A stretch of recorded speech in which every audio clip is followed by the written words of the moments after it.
ஹரே கிருஷ்ணா.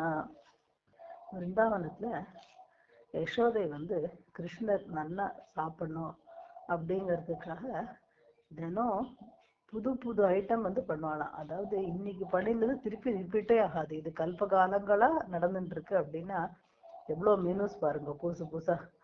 அப்போ ராதாராணிக்கு விருந்தாவனத்துல ஒரு வரம் இருக்கு. அதாவது என்ன அப்படின்னா, துர்வாசர் சொல்லிட்டு உன் கையால சமைச்சு யார் சாப்பிட்றாலோ அவளுக்கு ஆயுசு ஜாஸ்தி அப்படின்னு.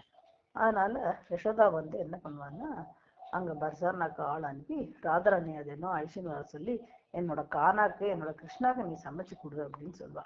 அப்ப ராதாராணியும் சரின்னு பண்ணுவா.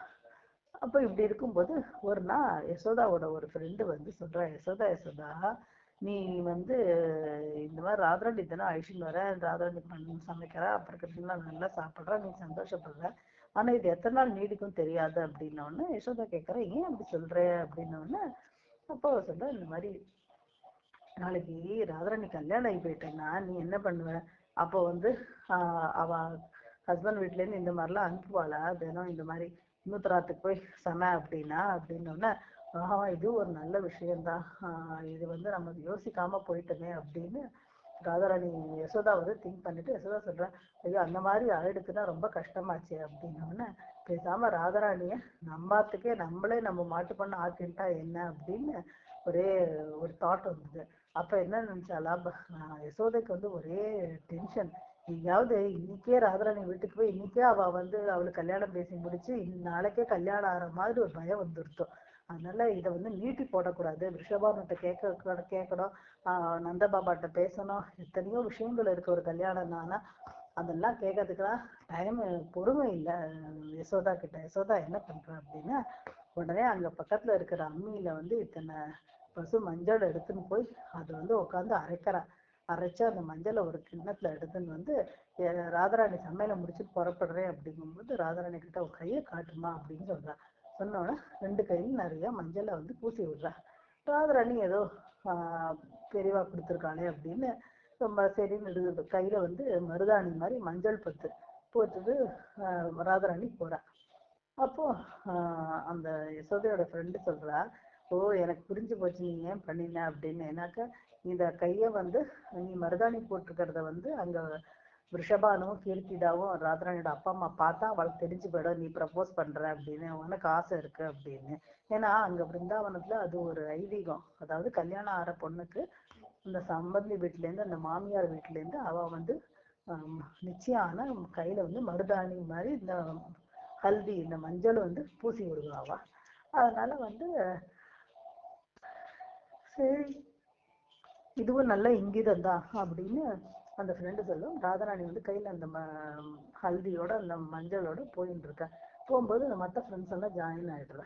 இப்போ அவள சொல்ற ராதாராணிட்ட, ராதாராணி என்ன உன் கையில மஞ்சள் பூசி விட்டுருக்கா, என்ன என்ன விஷயம் என்ன விஷயம்னு எல்லாரும் சுத்தி கேட்டோம். ராதாராணிக்கு ஒரு மாதிரி வெக்கமா படுத்து, என்ன என்ன கேட்கறேன்னு. ஓ உனக்கு ஒரு விஷயமே தெரியாதா, இந்த மாதிரி இது பூசி விட்டா என்ன அர்த்தம் அப்படின்னா நீ யசோதாக்கு மருமகளா போற, மாட்டுப்புனா போற அப்படின்னு அர்த்தம், நீ கானா கல்யாணம் பண்ணிக்க போறேன்னு ராதாராணிக்கு வெக்கம் வந்துருது. ராதாராணி, ஐயோ அப்படியோ இதெல்லாம் எனக்கு தெரியாது, நான் ஏதோ போட்டு விடுறேன்னு ஆசையா கையில வாங்கிட்டேனே தவிர இது உள்நோக்கம் எனக்கு சத்தியமா தெரியாது அப்படின்ட்டு ராதாராணியா சொல்றா. சரி இந்த மாதிரி இந்த மஞ்சளோட வீட்டுக்கு போனா எல்லாரும் சிரிப்பாளே இல்ல வெய்வாளே. நம்ம ராதாராணிக்கு வெக்கமும் பயமும் வந்துருது. ராதாராணி என்ன பண்றா, நேரா போய் பக்கத்துல ஒரு குளம் இருக்கு, அந்த குளத்துல இந்த கைய நல்லா அலம்பிடுறா. அலம்பின உடனே அந்த குளமே மஞ்ச கலர்ல ஆயிடுறது, நல்ல மஞ்ச மசேல்னு.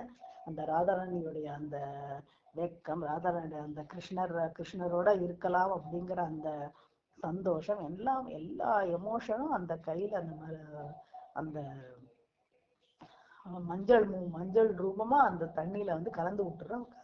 தண்ணி மொத்தமும் மஞ்சள் ஆயிடுறது. அப்புறம் ராதாராணிக்கு போயிட்டா வீட்டுக்கு.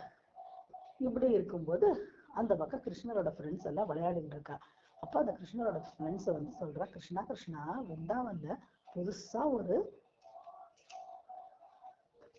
குளம் வந்திருக்கு, ஒரு குண்டம் வந்திருக்கு, அப்படின்னு கிருஷ்ணா சொல்றார், விருந்தாவன்ல நமக்கு வந்து மூல முடுக்குல எல்லாம் எங்கெல்லாம் வந்து குளங்குட்டை இருக்குன்னு தெரியுமா, என்ன புதுசா இருக்கு வந்திருக்குன்னு சொல்றியே அப்படின்னு.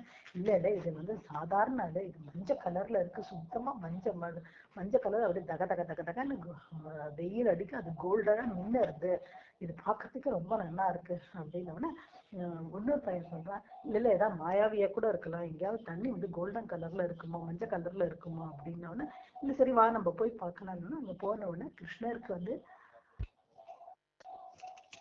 ரொம்ப ஆசையா இருக்கு. அதை பார்த்த உடனே அதை யாரெல்லாம் பார்க்கறாளோ எல்லாருக்கும் மனசுல வந்து அவ்வளவு ஒரு பேர் ஆனந்தம் எல்லாரும் அனுபவிக்கிறா.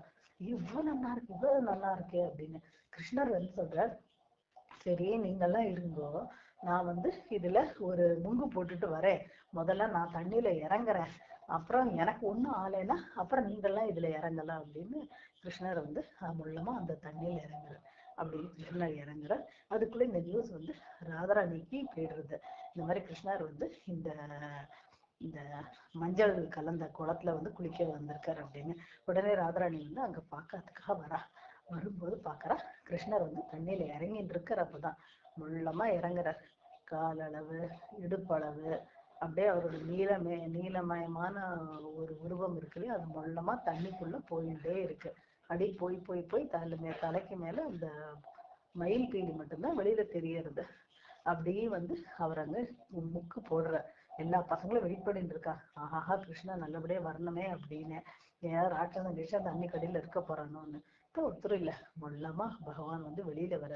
அப்படியே திருப்பி கொஞ்ச நேரம் கழிச்சு அந்த மயில் பீலி வெளியில வருது, கிருஷ்ணர் வெளியில வர. ஆனா சாதாரணமா வரல, வேற ஒரு ஆச்சரியத்தோட வர. கருப்பான நீல நிற கண்ணன், கருநீல கண்ணனா உள்ள போனவர் வெளியில வரும்போது தக தக தக தக தக தங்கமயமான விக்கிரகமா வெளியில வர.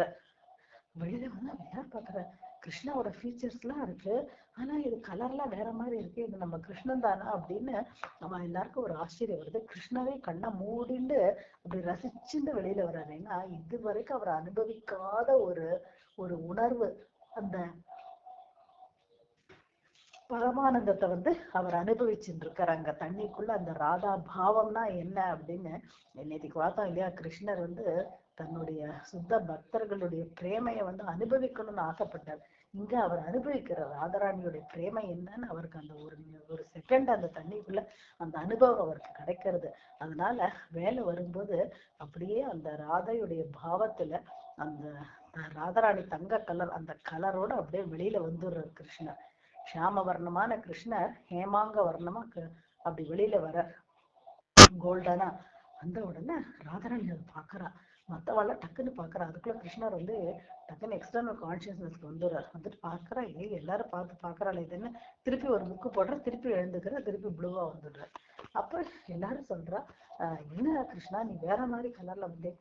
அதெல்லாம் இந்த ரிஃப்ளெக்ஷன்னால, இந்த தண்ணியில சூரியன் பட்டதுனால உனக்கு வந்து அந்த மாதிரி தோன்றது, அதெல்லாம் ஒண்ணும் இல்ல.